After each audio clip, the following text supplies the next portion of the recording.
His name was George. All he knew, barely knew, was that he was a fish. He was still just learning about that.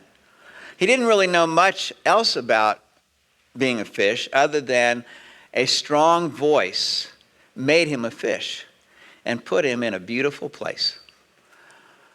As he went around the lake, he saw beautiful water, and it was so crystal clear he could see forever. He loved seeing the mountains, and though he couldn't smell the pine trees, the green of the forest enraptured him. It seemed like the sun at night warmed the lake for him during the day, and at night it seemed like the moon cooled it down. Wherever he went in the lake, as he swam around, he saw more beauty and majesty. And the voice kept talking to him and was wanting him to know, George to know, that there was joy in what the voice had prepared for George. And George certainly was a very joyful fish. After a while, George began to hear a second voice. And the second voice was not like the first one. The second voice had almost a sinister sound to it. And it usually asked questions. Have you been down to the end of the lake? Have you seen what the people call a dam down there? And so George went down to see what this thing called a dam was. And voice number 2 said, why would voice number 1 hem you in? Why, there's more joy on the other side of that dam than over here. He's holding out on you, I think. And George began to think about that. And he thought, why would there be a dam there? There's not a good reason for that. And the more he thought about that, the angrier he got. And he slowly became quite entitled. And he thought, why, I should be free to go wherever I want to in this lake. And no dam or no voice number 1 should inhibit me. And so George decided to swim down to the dam and take a closer look. And sure enough, it kept him from the other side of the lake. And the more he thought about that, the more angry he got. I want to do what I want to do, and I want to go where I want to go, and I want to swim where I want to swim. And so George swam back to the middle of the lake, and then as fast as he could, he swam towards the dam, and he jumped as high as he could in the air over the dam, and he landed in a swamp. He did not think about where he was going to go, but he thought about, this is very strange from the lake that I was in, which he had called Joy Lake because it gave him joy. But at first he called this murky lake. He would later understand that humans call it a swamp. And he later termed this Misery Swamp. As he tried to swim around in Misery Swamp, he saw all kinds of different things that sometimes humans put in swamps, like trash.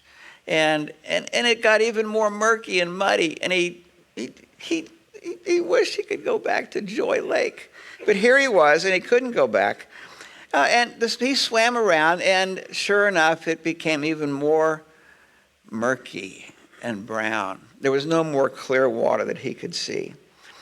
But much to his shock and terror, he discovered what humans call predators. Alligators, crocodiles. And they were after George. George wasn't used to having to run for his life. And George learned something that he had never known before: anxiety, worry, and fear. Sometimes he was even more afraid because these predators were awfully sneaky.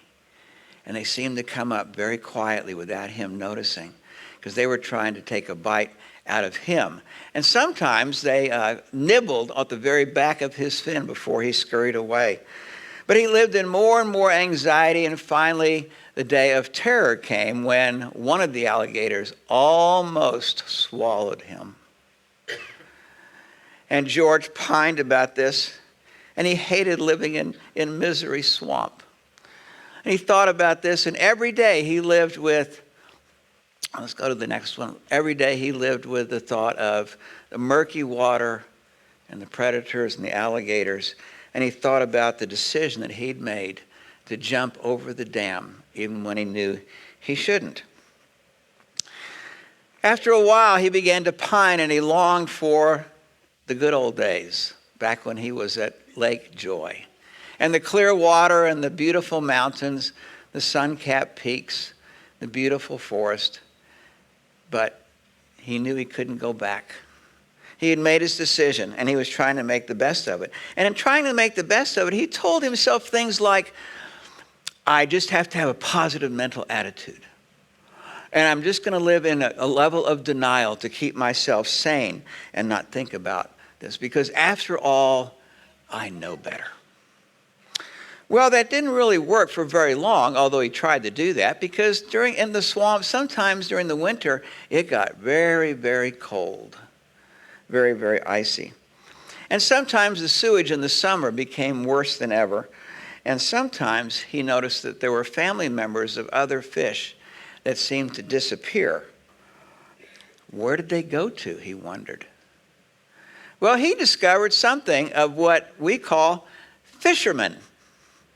And it's at part of the swamp, some of the fishermen would come out with their rod and reels, and they would put their rods and reels and sometimes some of his friends even disappeared. It wasn't enough to be chased by alligators, but he was very confused because so many of the things that looked so tempting to eat were the very things that took some of these fish away. He was very confused, and he was very sad.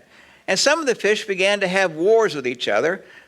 They would later call them the fish wars because they were trying to avoid the alligators. George got to know some of the fishermen. He got to see some of them. There's a picture of one of them. And one day he was so hungry because he hadn't eaten in so long, because he was terrified of what might be inside that little morsel dangling in the water, that one day he just didn't care anymore, and he took a big bite, and George was caught by a fish. And that hook got hooked inside his mouth. And it was so painful. And the fisherman was reeling him in. And he knew he was caught, and he was a prisoner. And the fisherman threw him in a bucket. And George was quite sad. What have I done? George said. I had it so good back a long time ago, and now I am a prisoner. Am I going to be eaten? George thought about this, and he thought, one of the things that happened to me is my desires betrayed me. They promised me joy and a good time. And all that those desires turned out to be was to lead me down to misery and loneliness. And now I'm a prisoner to those desires. George pined for even the old days of misery, swamp, that was better than being in a bucket and never knowing if he was going to be the next meal at lunch or dinner. But he would start to pine for misery, swamp, and then he began to think every once in a while of Lake Joy and what he had back then. And the longing in his heart just welled up within him. And he so longed to be back where he had been. Well, one day when he was about giving up hope, a new fish showed up. And it was also caught. But it looked like all the other fish, but it had a very distinctive voice. And the voice sounded a lot like voice number 1 in the lake. And the new fish talked about Joy Lake as if he'd been there a lot. And that he wanted to take George back to Joy Lake. But George was so disconsolate, he just didn't think he could do it. Well, the new fish was talking to all the other fish who had been caught, and they got mad at this new fish. Because it seemed to me to them that George was insinuating that they were in this predicament because of their choices, and they hated that. There was nothing they hated more than their wounded pride. And finally the fish got together, and they decided to do George in. And they killed him. And they put him in a separate bucket. And the fisherman had the new fish for lunch. Well, George thought that all of his hopes of getting back to Joy Lake were now gone. How else could he get there? But much to his astonishment, 3 days later, guess who showed up again? The new fish. And the new fish kept talking about going back to the dam. And George thought, well, how am I going to do that? I'm still in this bucket. And all the new fish would say to George is, follow me. Follow me. He didn't know how he could do that, but he started to do that, and sure enough, he was out of the bucket and swimming back towards the dam. But as he looked at the dam from the swamp side, he thought, how am I going to climb up over the dam? I can never get over there. I jumped this way, but I can't crawl back over there. And the new fish said, don't worry, you're almost home. And then suddenly, to George's amazement, that first hand that had given him life reached over the dam and grabbed George and pulled him back over the dam and put him in the lake, in Joy Lake. And there he was, back where he always wanted to be. And he said to the voice, I was very foolish, and I made some very bad choices. But how did you decide to come find me when I thought you were so bad? And all the voice said was, I'm just glad you're home. That is the Christmas story and the gospel story.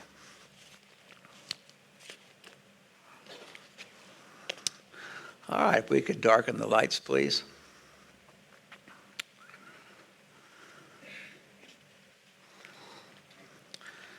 The scripture says that if we claim to have fellowship with God while we walk in darkness, we lie and do not live according to the truth.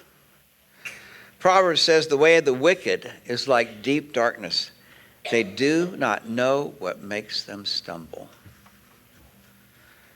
Isaiah says the people walking in darkness have seen a great light. Those living in the land of the shadow of death, to them a great light has dawned.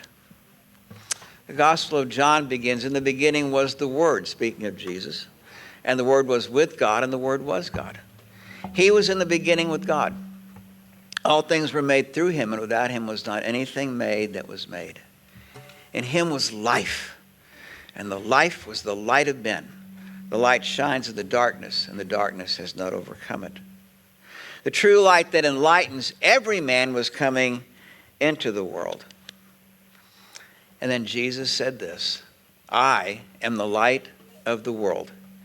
He who follows me will not walk in darkness, but will have the light of life.